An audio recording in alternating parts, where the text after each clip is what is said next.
Hi guys, welcome to another episode. This is the AMG Lounge.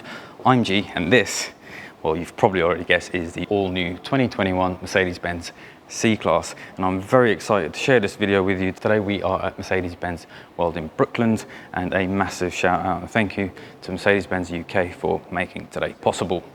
Now, the C-Class is one of, if not the best sellers at Mercedes-Benz in its history, so therefore it forms one of the main pillars at the brand. In fact, without the C-Class, Mercedes would just be, well, Mercedes.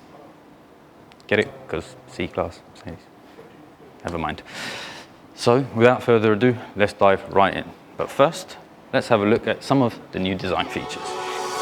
There's no need to complicate things.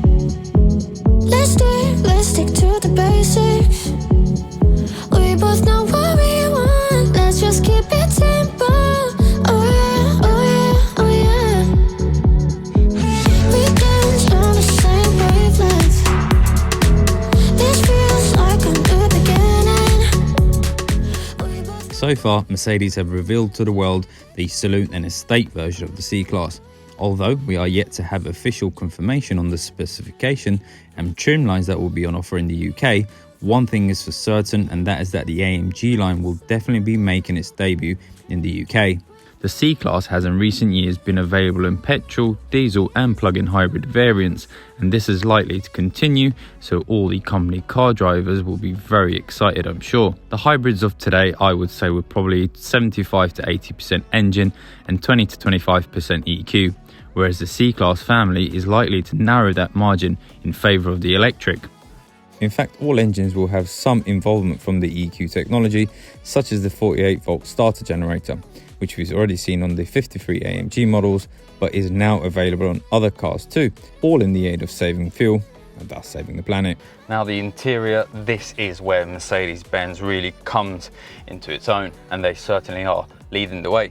It's pretty much a compact version of what we saw in the Mercedes-Benz S-Class, and it is exactly that. It's a little bit more compact, it's a little bit more sporty, everything's closer together, which is not a bad thing. I mean, the screen as well, it's a little bit more tilted towards the driver for ease of use, which is very welcome, I think. One of my favorite features are the air vents. I think they look brilliant, they're very nicely made, good materials, and they're very tactile, and that little click, it lets you know that you really are in a premium car. The screen up front is pretty much the same as what we got in the S-Class, although I don't know if we're going to get the 3D feature, but nonetheless it's still very crisp and very, very nice.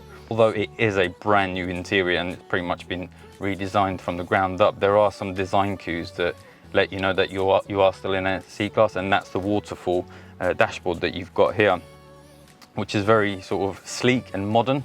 And I think that's not a bad thing, because I've always enjoyed the interior of the C-Class. I thought it was very, very nice.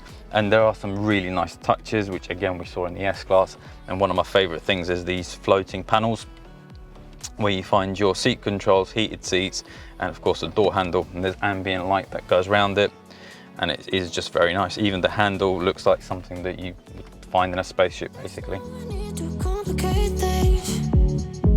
Let's stick to the basics.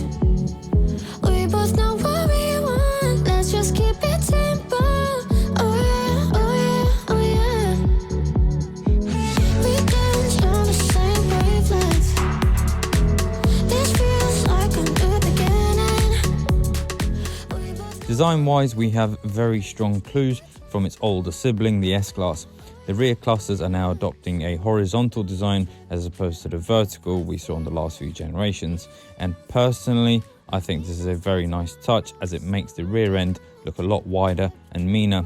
Up front, it's very sleek and progressive, so it looks like it's in motion even when it's at a standstill. And I think the design will just continue to grow on us the more and more we see it on the road. Speaking of growth, the car has now grown by 65 millimeters, 25 of which is in between the wheels. The headlights support a 1-dot LED design. Of course, this is intentional, as the E-Class has 2 and the S-Class has 3.